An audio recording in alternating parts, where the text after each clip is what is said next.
फला हादिय लह वनशहदु अल्ला इलाहा इल्लल्लाहु वहदहु ला शरीक लह वनशहदु अन्न सय्यिदना व मौलाना मुहम्मदन अब्दुहु व रसूलुहु सल्लल्लाहु तआला अलैहि व अला आलिहि व अस्हाबिहि व बारक व सल्लम तस्लीमन कसीरन कसीरा।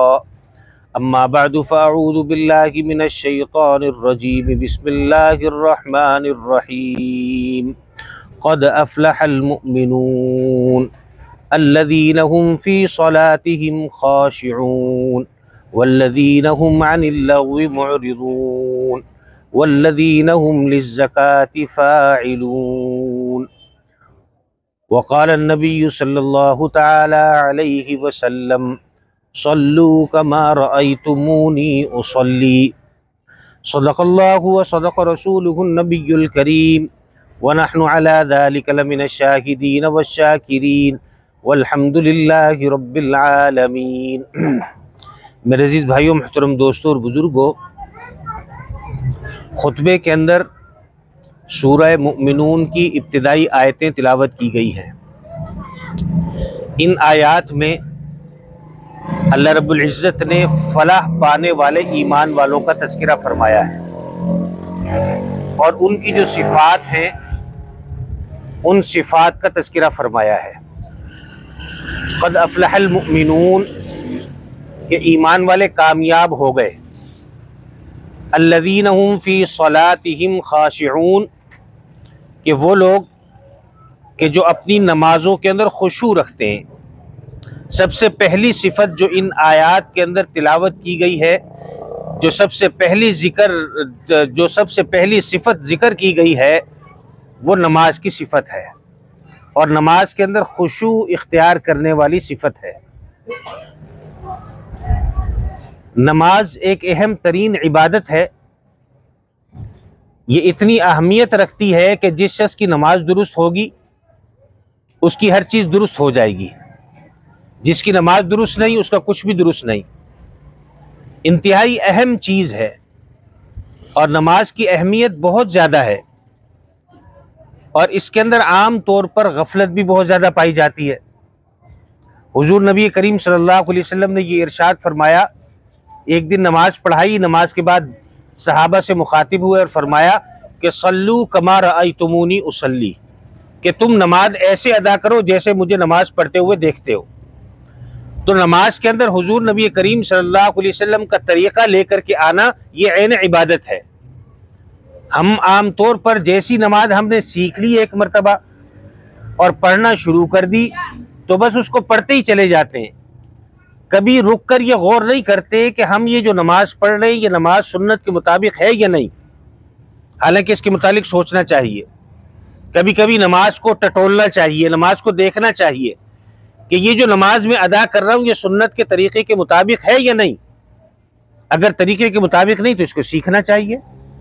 हम आम तौर पर इसके अंदर शर्म महसूस करते हैं कि हमारी उम्र इतनी ज़्यादा हो गई तो हम नमाज कैसे सीखें, शर्म महसूस करते हैं। हालांकि दुनिया के मामले के अंदर हम शर्म महसूस नहीं करते। अगर हमें दुनिया के अंदर कोई काम पेश आ जाए और उसके अंदर हम मुश्किल में फंस जाएं कि हमें ये मालूम करना हो कि इस चीज़ से पैसा कैसे बनाना है, पैसा कैसे कमाना है, या और किसी दुनियावी मसले के अंदर उलझ जाएं, तो वहाँ फिर हम शर्म महसूस नहीं करते। वहाँ हम किसी से भी अपने से कम उम्र आदमी के पास भी चले जाते हैं कि जो उस फन के अंदर माहिर हो, उससे हम मशवरा कर लेते हैं। और अगर उसके लिए हमें कोई फ़ीस अदा करनी पड़ रही हो तो हम उसके लिए फ़ीस भी अदा कर देते हैं। लेकिन दीन के मामले में कि जहाँ हमसे कोई फ़ीस का मुतालबा नहीं करता, इसके बावजूद हम दीन को सीखने के लिए शर्म महसूस करते हैं। तो हमें इस बारे के अंदर फ़िक्रमंद होने की ज़रूरत है कि ये जो नमाज हम अदा कर रहे हैं ये हमारी नमाज सुन्नत के तरीक़े के मुताबिक है या नहीं। हज़रात सहाबा इकराम रिज़वानुल्लाहि अलैहिम अजमईन, खुसूसन खुलफ़ाए राशिदा रिज़वानुल्लाहि अलैहिम अजमईन, हज़रत अबू बकर, हज़रत उमर, हज़रत उस्मान, हज़रत अली रज़ियल्लाहु तआला अन्हुम अजमईन, ये अगर कहीं जाया भी करते थे तो लोगों को बुला करके कहा करते थे, आओ मैं तुम्हें रसूलुल्लाह सल्लल्लाहु अलैहि वसल्लम की सुन्नत की नमाज पढ़ करके बतलाता हूँ। आओ हम तुम्हें रसूलुल्लाह सल्लल्लाहु अलैहि वसल्लम की नमाज का तरीका सिखलाते हैं। हजरत अब्दुल्लाह इब्न मसऊद रज़ी अल्लाह ताला अन्हु अपने शागिर्दों को मुखातिब किया करते और फरमाया करते कि अला उखबिरुकुम सलात रसूलुल्लाह सल्लल्लाहु अलैहि वसल्लम, क्या मैं तुम्हें रसूलुल्लाह सल्लल्लाहु अलैहि वसल्लम की नमाज न बतला दूं। और फिर उन शागिर्दों को नमाज पढ़ने का तरीका बतलाया करते थे। नमाज तो हम पढ़ते हैं, आमतौर पर ये जो नमाज का लफ्ज आता है तो अमूमन दो लफ्ज कहे जाते हैं। एक है नमाज के अंदर खुशू, जो इस आयत के अंदर तज़किरा किया गया, और दूसरा है खुजू। खुशू और खुजू, इन दो लफ्जों की बड़ी अहमियत है हमारी नमाज में, और हमें यह सीखना है कि ये दो लफ्ज क्या है, ये खुशू किसे कहते हैं और खुजू किसे कहते हैं। ये जो कुरान करीम के अंदर है वल्लदीना हुम फी सलातिहिम खाशिऊन, कि वो अपनी नमाज के अंदर खुशू इख्तियार करते हैं। खुशू का मतलब ये है कि हमारा दिल अल्लाह ताला के सामने झुक जाए, यानी जो बातिनी कैफियत है हमारी, ये अल्लाह ताला के सामने झुक जाए, इस चीज का नाम है खुशू। यानी जिस वक्त हम नमाज पढ़ने के लिए खड़े हों तो हमारा दिल अल्लाह ताला की तरफ मुतवज्जे हो रहा हो, इसको कहते हैं खुशू। और सबसे अफजल तरीन नमाज यही है कि इंसान जिस वक्त नमाज अदा कर रहा हो तो उसका दिल भी अल्लाह ताला की तरफ मुतवज्जे हो जाए, उसके दिल के अंदर वहम, उसके दिल के अंदर वसवसे, उसके दिल के अंदर ख्यालात पैदा ना हो। आमतौर पर हमारी नमाज वसवसों वाली नमाज होती है, ख्यालात वाली नमाज होती है। नमाज में तो हम मुसल्ले पर खड़े हुए हैं, लेकिन हमारा दिल हमारे घर के अंदर घूम रहा है, हमारा दिल हमारे कारोबार के अंदर घूम रहा है, दुनिया की चीजों के अंदर घूम रहा है। तो हमारी नमाज ख्यालात वाली नमाज होती है।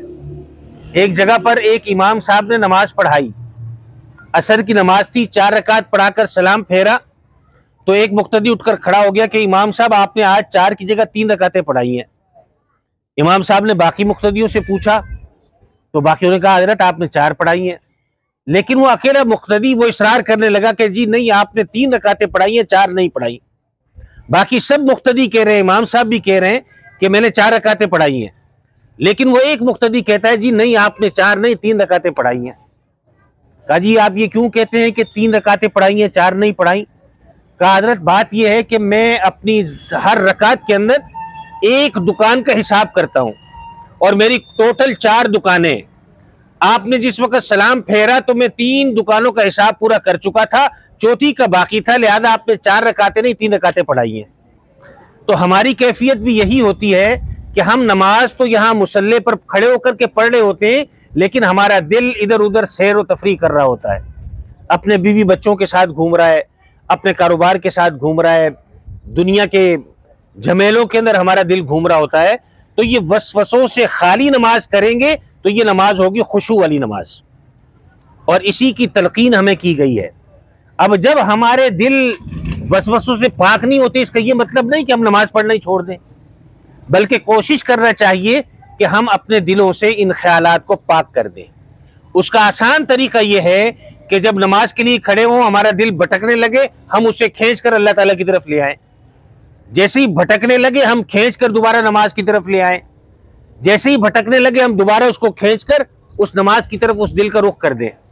अब जब इस प्रैक्टिस के साथ, इस कोशिश के साथ नमाज अदा करेंगे तो ये दुनिया की सबसे अफजल तरीन और फजीलत वाली नमाज होगी, अजर सवाब वाली नमाज होगी कि इंसान को वसवसे आ रहे थे लेकिन इसने कोशिश की उन वसवसों को ख़त्म करके अपने आप को नमाज की तरफ मुतवज्जे कर लिया। तो ये दिल का खुशू ये होता है कि हमने अपने इस दिल को अल्लाह ताला की तरफ मुतवज्जे कर देना है कि मैं अल्लाह ताला के दरबार में, अल्लाह ताला के सामने खड़ा हुआ हूँ, मेरा दिल भी अल्लाह ताला की तरफ मुतवज्जे है। तो वसवसों से पाक नमाज हमने अदा करनी है। इसका तरीका यही है जो मैंने अभी जिक्र किया कि जैसे ही कोई वसवसा आए फौरी तौर पर अपने आप को नमाज की तरफ मुतवज्जे कर दें और उस वसवसे को झटक दें। जरा कोशिश करेंगे, मेहनत करेंगे तो आहिस्ता आहिस्ता हमें नमाज का जो लुत्फ है, नमाज का जो मजा है वो हमें हासिल हो जाएगा। आज हम कोशिश करते हैं कम से कम वक्त में नमाज को अदा कर लें। अगर हमने अपने दिल को अल्लाह ताला की तरफ मुतवज्जे कर लिया, वसवसों से पाक कर लिया, तो नमाज के अंदर हमारा दिल लगेगा और ऐसा दिल लगेगा कि दिल करेगा कि नमाज ही पढ़ता रहूं। आज हमें जो ये नमाज के अंदर लुत्फ और मजा नहीं आता, उसका सबब यही है कि हमारा दिल अल्लाह ताला की तरफ मुतवज्जे नहीं होता। हम अगर अपने दिल को अल्लाह ताला की तरफ मुतवज्जे कर लेंगे तो नमाज की जो हलावत, मिठास और नमाज की जो रहमतें और बरकतें हैं वो हासिल हो जाएंगी। नमाज तो इंसान की कामयाबी का जरिया है और नमाज जो है ये मोमिन की मेराज है।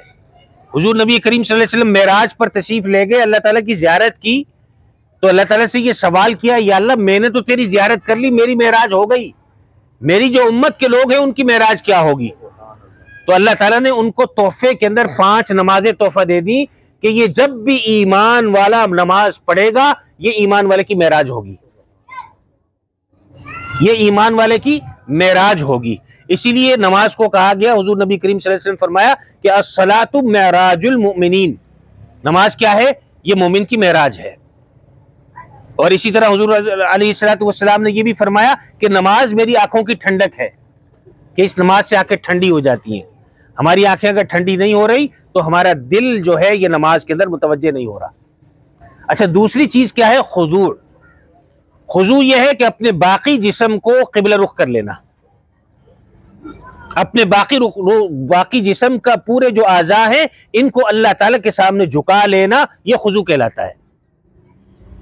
हम मुख्तसर से वक़्त में मुख्तसर अंदाज में नमाज का एक वो तरीका कि जिसके अंदर हम कोताही कर रहे होते हैं, वो उस तरीके का सुन्नत के मुताबिक तज़किरा करेंगे। जिस वक्त हमने नमाज के लिए खड़ा होना है तो हमारे पूरे जिस्म को क़िबला रुख होना चाहिए, हत्ता कि हमारा पाँव भी क़िबला रुख होने चाहिए, पाँव की जो उंगलियां हैं ये भी क़िबला रुख होना चाहिए। आमतौर पर खड़े होते में पाँव की उंगलियां हम बादुकात यूँ फैला लेते हैं, पाँव को टेढ़े कर लेते हैं और ये जो उंगलियां हैं उंगलियों का रुख क़िबले से फिर जाता है। ये नमाज खिलाफ सुन्नत नमाज है। सुन्नत वाली नमाज क्या है कि हम अपने पाँव की उंगलियों का रुख भी क़िबले की तरफ कर लें और इस पाँव के दरमियान ज्यादा फासला ना हो। बाद लोग बहुत ज्यादा इसको खोलकर दूसरे के पाँव से मिलाने की कोशिश करते हैं और बड़ी तकलीफ के अंदर, मुशक्कत के अंदर आके टांगे चौड़ी करके खड़े होते हैं। ये तरीका सुन्नत नहीं है। सुन्नत तरीका क्या है कि नॉर्मल इंसान जो खड़ा होता है इसी तरीके पर नमाज के अंदर खड़ा हो जाए, आराम से, जितने तक आराम से अपने पाँव खोल सकता है उतने पाँव खोल ले और उसकी उंगलियों को क़िबले की तरफ कर ले। तो ये सुन्नत तरीका होगा नमाज के अंदर खड़े होने का। अब जब हम नमाज के लिए खड़े होते हैं तो खड़े होते ही सबसे पहले क्या काम करते हैं जी बुजुर्गों? नीयत करते हैं जी, नीयत करते हैं। नीयत क्या है? नीयत को भी समझने की जरूरत है। नीयत ये दिल के इरादे का नाम है। जबान से नीयत के अल्फाज कहना यह जरूरी नहीं है। बाद लोग बाकायदा अल्फाज इसके लिए अलग से वजह किए नीयत के कि इस तरीके पर नीयत करनी है और इसमें ये अल्फाज अदा करने हैं। पता नहीं क्या कि मैं फलाने वक़्त की असर की नमाज पढ़ने लगा हूँ और मेरा रुख क़िबले की तरफ है, फला इमाम के पीछे हूँ, पता नहीं क्या लंबे चौड़े अल्फाज होते हैं। वो एक ज़रा वहमी आदमी था, वो नमाज के अंदर आकर के शामिल हुआ। इमाम साहब तकबीर तहरीमा कह रहे थे तो उसको तीसरी चौथी सफ में जगह मिली। अब उसने नीयत करना शुरू की कि मैं नमाज पढ़ता हूँ, असर की नमाज पढ़ता हूँ, 4 रकात पढ़ता हूँ और पता नहीं क्या क्या चलता रहा और यहाँ तक के इमाम रुकू के अंदर पहुंच गया, उसकी नीयत मुकम्मल नहीं हुई। और आखिर के अंदर जब रुकू के अंदर इमाम चला गया तो उसकी नीयत के अल्फाज हो रहे थे कि पीछे इस इमाम के, पीछे इस इमाम के। अब उसको उसके अंदर इश्तिबा हो गया कि जब मैं उंगली कर रहा हूं पीछे इस इमाम के तो वो इमाम की तरफ सही रुख नहीं हो रहा, मुक्तदी की तरफ हो रहा है। तो अब वो सफ़े चीरता हुआ आगे आया और इमाम साहब रुकू के अंदर थे, बिल्कुल करीब पहुंचकर इमाम साहब की कमर पर जोर से थप्पड़ मारा और कहा पीछे इस इमाम के, फिर आकर के खड़ा हुआ और अपनी नीयत बांध ली। तो बाज लोग जो हैं इस तरीके पर तहावुमात का भी शिकार हो जाते हैं कि पीछे इस इमाम के। हाँ जी, तो पीछे इस इमाम का मतलब यह है कि बस आपने अपने दिल के अंदर तसव्वुर कर लिया कि 4 रकात असर की पढ़ना हो, इमाम के पीछे पढ़ो, आपकी नीयत हो गई। इसके लिए मजीद कोई अल्फाज जबान से अदा करना जरूरी नहीं है, ठीक है। और न ही इमाम के पास जाकर मुतय्यन करना कि ये ही इमाम है, ये मुतय्यन करना भी जरूरी नहीं है। कोई भी इमाम है, बस उस इमाम की नीयत कर ली, आपकी नीयत हो गई, आप नमाज अदा कर लें। नीयत का मसला समझ में आ गया? हाँ जी। अब इसके बाद हमने तकबीर तहरीमा कहनी है। तकबीर तहरीमा कही जाती है कानों तक हाथ उठाकर। इधर देखें, छोड़े उनको, इधर देखें, तकबीर तहरीमा कानों को हाथ तक उठाया जाता, कानों तक हाथ को उठाया जाता है। इसके अंदर आम तौर पर हम जल्दबाजी के अंदर क्या करते हैं कि हमारी हथेलियों का रुख हमारे मुंह की तरफ होता है और यूं करके हमने नियत बांध लेते हैं, यूं करके। यह तरीका हमारा सुन्नत के खिलाफ है। सुन्नत के मुताबिक तरीका क्या है कि हमारी हथेलियों का रुख किबले की तरफ होना चाहिए, हथेलियों का रुख किबले की तरफ होना चाहिए। और ये जो अंगूठे हैं ये कान की लो के साथ टकराने चाहिए। उसका तरीका ये है, चेहरा भी किबले की तरफ है और हाथ की हथेलियां भी किबले की तरफ है, उंगलियों का रुख भी किबले की तरफ हो गया। और इसके अंदर कोई मुश्किल भी नहीं है, आसान है, बिल्कुल आसान है। इस तरीके से प्रैक्टिस कर ले थोड़ी सी तो हमारी नमाज सुन्नत के मुताबिक हो जाएगी। तो यूं करके हमने तकबीर तहरीमा कहनी है। तकबीर तहरीमा कहने के बाद हमने नीयत बांधनी है और नीयत बांधना भी इंतहाई आसान फ़ैल है। और हुजूर नबी करीम सल्लल्लाहु अलैहि वसल्लम की जो सुन्नत है उस सुन्नत के अंदर हमने काम ये करना है कि हमने ये सीधा जो हाथ है ये उंगली छोटी और अंगूठे को दूर कर लेना है, इन तीनों उंगलियों को मिला लेना है। इसके बाद इस अंगूठे से और छोटी उंगली से ये जो गिट्टा है दूसरे हाथ का, बाएं हाथ का, इसको यूं पकड़ लेना है और ये जो उंगलियां हैं ये यूं इस जगह पे रख लेनी है, बाजू के ऊपर ही। और फिर ये जो हाथ बांधने हैं ये नाफ से थोड़ा सा नीचे, बस नाफ के साथ टकराते हुए नीचे की तरफ हाथ बांध लेंगे, हमारी नीयत हो गई। यही सुन्नत तरीका है, इसी के मुताबिक हमें नमाज पढ़नी चाहिए। अब नीयत करने के बाद बाकी तो हमें अल्फाज याद है, सना पढ़नी है, सूरह फातिहा पढ़नी है और फिर कोई सूरत मिलानी है। इसके अंदर भी हमें कोशिश करना चाहिए कि जो कुरान करीम की फातिहा या सूरत मिला रहे हैं इसके अल्फाज हमारे अच्छे होने चाहिए, दुरुस्त होने चाहिए, तजवीद के मुताबिक होना चाहिए। और तजवीद के मुताबिक कर लेना ये कोई मुश्किल काम नहीं है। मदरसे हमारे यहाँ जगह जगह मौजूद है, मस्जिदें हमारे यहाँ मौजूद हैं। हम इमाम साहब से, मोजिन साहब से थोड़ा सा टाइम ले लें कि जी रोज़ाना 20 मिनट आप हमें दे दिया करें, हमारी जो नमाज के अंदर हम कुरान करीम की तिलावत करते हैं ये तिलावत के अल्फाज हमारे दुरुस्त करवा दें। कोई मुश्किल काम तो नहीं है। हम चाहे जिस भी उम्र के अंदर पहुंच चुके हों, बमुश्किल 1 महीने की प्रैक्टिस से हमारे जो नमाज के जो अल्फाज हैं कुरान करीम के ये दुरुस्त हो सकते हैं। तो ये कोशिश करनी है ताकि हमारी नमाज सुन्नत के मुताबिक हो जाए। आमतौर पर हमारी उम्रें गुजर जाती हैं, हम जब बच्चों को इब्तिदा के अंदर कलमा पढ़ाते हैं तो कलमा पढ़ाते वक्त उसको कहते हैं जी पढ़ो कलमा तय्यब, तय्यब माने पाक, ला इलाहा इल्लल्लाहु मुहम्मदुर रसूलुल्लाह। तो वो बच्चा इस पूरे लफ्ज को कलमा समझ लेता है। जब भी आप उससे कहेंगे कि कलमा सुनाओ, वो क्या कहता है? पहला कलमा तय्यब, तय्यब माने पाक, ला इलाहा इल्लल्लाह मुहम्मदुर रसूलुल्लाह। अब यही आदत हमारे अंदर भी आ जाती है। जब नमाज के लिए हम नीयत बांधते हैं तो हम कहते हैं, बाज़ लोग कहते हैं, सब तो नहीं कह रहे होते लेकिन बाज़ लोग कह रहे होते हैं जी सना सुब्हानकल्लाहुम्मा व बिहम्दिका। ये जो सना का लफ्ज है ये नमाज बातिल कर देता है।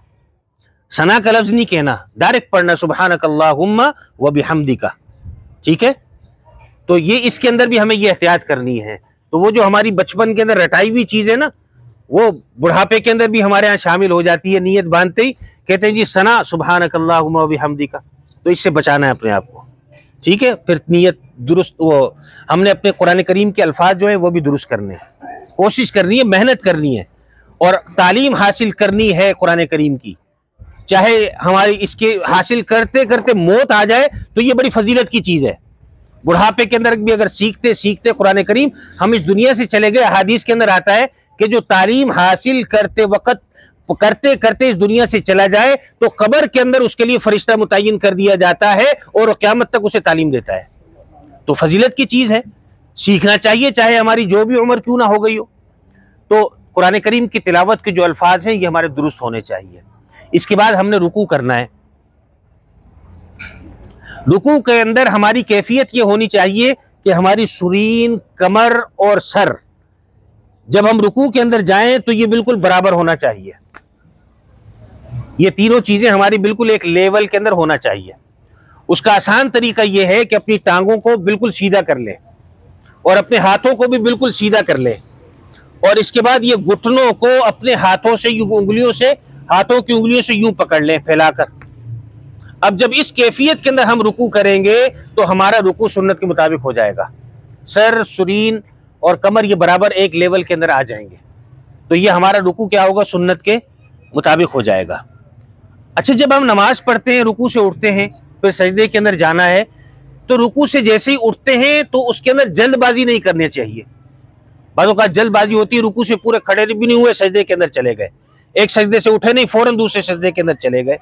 रुकू से जिस वक्त खड़े हो रहे इत्मीनान के साथ खड़े हो, फिर सजदे के अंदर जाएं। एक सजदा करके जब बैठे तो पहले इत्मीनान से बैठ जाएं, फिर दूसरा सजदा करें। हुजूर नबी करीम सल्लल्लाहु अलैहि वसल्लम सहाबा के साथ मजलिस के अंदर बैठे हुए थे, एक देहाती बद्दू आया, उसने जल्दी से वुजू किया, नमाज पढ़ी, नमाज पढ़ के आप अलैहिस्सलातु वस्सलाम की मजलिस के अंदर आ गया और कहा अस्सलामु अलैकुम। रसूलुल्लाह सल्लल्लाहु अलैहि वसल्लम फरमाया कि वालेकुमुस्सलाम, कुम फसल्ली फइन्नका लम तुसल्ली। सलाम का जवाब देते उससे कहा उठ जाओ, जाओ जाकर के नमाज दोबारा पढ़ो, तुम्हारी नमाज नहीं हुई। वो चला गया, जाकर दोबारा नमाज पढ़ी, वापिस आ गया, अस्सलामु अलैकुम, वालेकुमुस्सलाम, कहा कुम फसल्ली फइन्नका लम तुसल्ली, जा जाकर नमाज दोबारा पढ़, तेरी नमाज नहीं हुई है। फिर चला गया, तीसरी मरतबा फिर आया, सलाम किया, कहा कुम फसल्ली फइन्नका लम तुसल्ली, जा जाकर के नमाज पढ़, तेरी नमाज नहीं हुई। ये तीसरी दफा फिर वापिस आया तो आकर के कहा कि या रसूलुल्लाह सल्लल्लाहु अलैहि वसल्लम, मेरी नमाज के अंदर क्या कोताही रह गई है, मुझे नमाज सिखा दे, मुझे बता दे क्या कमी हो रही है। तो जब पूछा तो नबी करीम सल्लल्लाहु अलैहि वसल्लम ने उनको जवाब दिया कि तुम जो नमाज अदा कर रहे थे, तुम तादील अरकान के साथ नमाज अदा नहीं कर रहे थे, यानी अपने तमाम अरकान को इत्मीनान के साथ रुक रुक कर अदा नहीं कर रहे थे, बल्कि जल्दी जल्दी अदा कर रहे थे, इसलिए तुम्हारी नमाज नहीं हुई। तो नमाज के अंदर जल्दबाजी करना, इसी के अंदर ये बात भी याद रखें कि बाज़ औक़ात हम इमाम से पहले किसी रुकुन को सरंजाम दे देते हैं। अभी इमाम ने अल्लाहु अकबर कहा रुकू में जाने के लिए, इमाम अभी रुकू के अंदर नहीं गया, हम उससे पहले रुकू के अंदर चले गए। इमाम अभी सजदे के अंदर नहीं गया, हम उससे पहले सजदे के अंदर चले गए, तो ऐसी सूरत के अंदर हमारी नमाज बातिल हो जाएगी। इमाम से अगर हम आगे बढ़ेंगे, इमाम से अगर हम आगे बढ़ेंगे हमारी नमाज बातिल हो जाएगी। लिहाजा इमाम जिस वक्त रुकू के अंदर चला जाए तब हमने रुकू में जाना है, इमाम जिस वक्त रुकू से खड़ा हो जाए तब हमने खड़ा होना है, इमाम जब सजदे में जाए तब हमने सजदे के अंदर जाना है। इमाम से सिर्फ एक हालत में हम आगे बढ़ सकते हैं, इसके अलावा कोई हालत नहीं कि हम इमाम से आगे जा सकें। वो कौन सी हालत है? हाँ बच्चों, जनाजे की हालत है कि जब जनाजा होगा तो वो इमाम से आगे रखा होगा। इसके अलावा हर सूरत के अंदर हमने इमाम से पीछे होना है। इमाम के पीछे का मतलब यही है, मुक्तदी का मतलब यही है कि इमाम के पीछे पीछे चलना है, उसने आगे नहीं चलना। लिहाजा अगर इमाम से पहले कोई रुकुन सरंजाम दे देगा तो उसकी नमाज बातिल हो जाएगी। लिहाजा इसके अंदर भी हमें तवज्जो देनी है, और अपनी नमाज पढ़ने तो उसके अंदर तादील अरकान करना है, जल्दी जल्दी नहीं पढ़नी, इत्मीनान के साथ आराम से ठहर ठहर कर, जल्दबाजी बिल्कुल नहीं करनी। तो इस तरीके पर हमने करना है। अब जब हमने सजदे के अंदर जाना है तो सजदे के अंदर जाने का सुन्नत तरीका यह है कि जो उज़ू ज़मीन से करीब है वो पहले ज़मीन पर लगाएंगे, जो उज़ू ज़मीन से करीब है वो उज़ू पहले ज़मीन पर रखेंगे। हमने पाँव तो रखे हुए हैं, इसके बाद नंबर आ रहा है घुटनों का, ये घुटने ज़मीन के करीब है तो घुटने पहले रखेंगे, इसके बाद फिर हाथों को रखेंगे, इसके बाद फिर नाक को रखेंगे, फिर पेशानी को रखेंगे। और सजदे के अंदर जाते वक्त बिल्कुल वही कैफियत हो जाएगी जो हमने तकबीर तहरीमा कहते वक्त कैफियत बनाई थी। ये हमारे अंगूठे कान की लो पर आ जाए सजदे के अंदर भी, तो हमारा सजदा सुन्नत के मुताबिक हो जाएगा। सजदे के अंदर जाते वक्त बाजुओं को खोलने का हुक्म है। बाद साथी ये होते हैं अपने बाजुओं को बहुत ज्यादा खोलते हैं, और इतना खोलते हैं कि बराबर जो मुक्तदी होता है उसको उससे तकलीफ पहुंच जाती है। तो नमाज के अंदर दूसरे आदमी को तकलीफ पहुंचाना गुनाह कबीरा है, तो इस गुनाह से भी अपने आप को बचाना है। बाजू कुशादा रखने का मतलब यह है कि ये जो हमारा बाजू है और ये हमारा हिस्सा है, यहाँ का बगल का हिस्सा है, ये आपस के अंदर थोड़ा सा जुदा हो जाए, आपस में मिले हुए ना हो। बस आपने थोड़ा सा जुदा कर लिया, आपका सजदा पूरा हो गया। कोई मुश्किल काम तो नहीं है, आसान काम है। और सुन्नत के मुताबिक हम नमाज करेंगे तो उसके अंदर नूरानियत और उसकी जो बरक़ात होंगी, उसकी जो रहमतें होंगी, वो हम हासिल कर लेंगे। इसके बाद जो हमने सजदे से उठना है, तो सजदे में जाते वक्त जो कैफियत थी इसकी बिल्कुल उलट कैफियत होगी, यानी जो उज़ू सबसे आखिर के अंदर जमीन पर रखा गया था उसको पहले उठाएंगे, पेशानी, नाक, हाथ, घुटने। बाज़ औक़ात ऐसा होता है पाँव में या घुटनों के अंदर तकलीफ है तो जरूरत महसूस होती है कि हाथ के जरिए सहारा देकर फिर घुटने रखे जाएं। अगर तकलीफ है तो ये तो माफी है, उजुर की हालत है। उजुर नहीं है तो पहले घुटने रखेंगे फिर हाथ रखेंगे। इधर तो कोई मुश्किल चीज तो नहीं थी। यही आम तौर पर हमारे यहाँ नमाज के अंदर कोताहियां हम इन्हीं चीजों के अंदर कर रहे होते हैं। तो हमें चाहिए कि इन कोताहियों से अपने आप को बचाएं। आखिर के अंदर जब सलाम फेरना है तो सलाम फेरने के अंदर भी पहल नहीं करनी। इमाम को पहले सलाम फेरने देना है, बाद में हमने सलाम फेरना है। अभी इमाम ने अस्सलाम वालेकुम वरहमतुल्लाह कहा नहीं होता, अस्सलाम का लफ्ज़ ज़बान पर होता है, हम पूरा सर घुमा देते हैं। तो इस तरह नहीं करना, बल्कि जब इमाम सलाम घुमा ले उसके बाद फिर उसके पीछे सर को घुमाएं। फिर जब बाईं तरफ करे तो फिर हम बाईं तरफ घुमा लें। इमाम से पहले कोई फ़ेल नहीं करना। इमाम के बाद जो भी अफ़ाल है नमाज के अंदर वो सरअंजाम देने। तो इसकी हम इंशाल्लाह कोशिश करेंगे तो हमारी जो नमाज है ये नमाज सुन्नत के मुताबिक हो जाएगी। इसको सीखें, कोशिश करें, सीखने की कोशिश करें कि ईमान वाले की सिफत ये है कि ईमान वाले की नमाज के अंदर खुशू होता है और जब नमाज अदा करता है तो उसको उसके अंदर लुत्फ और मज़ा आता है। अगर हमें नमाज के अंदर लुत्फ और मज़ा नहीं आ रहा तो हमारी नमाज के अंदर कमज़ोरी है, हमारा दिल अल्लाह ताला की तरफ मुतवज्जे नहीं हो रहा। तो हम अपना दिल अल्लाह की तरफ मुतवज्जे करेंगे तो हमारी नमाज के अंदर लुत्फ और मज़ा आना शुरू हो जाएगा। फिर हम कोशिश करेंगे कि जितनी ज़्यादा नमाज पढ़ेंगे उतना ही ज़्यादा हमें मज़ा आ रहा होगा। जितना ज़्यादा वक़्त नमाज के अंदर लगेगा हमें क़ल्बी तौर पर इत्मीनान और सुकून मिल रहा होगा। तो कोशिश ये करनी है कि हमने अपनी नमाज हुज़ूर नबी करीम सल्लल्लाहु अलैहि वसल्लम के सुन्नत और तरीक़े के मुताबिक अदा करनी है। अल्लाह ताला मुझे आपको कहने सुनने से ज़्यादा अमल करने की तौफ़ीक़ अता फ़रमाए। व आख़िरु दावाना अनिल हम्दुलिल्लाहि रब्बिल आलमीन।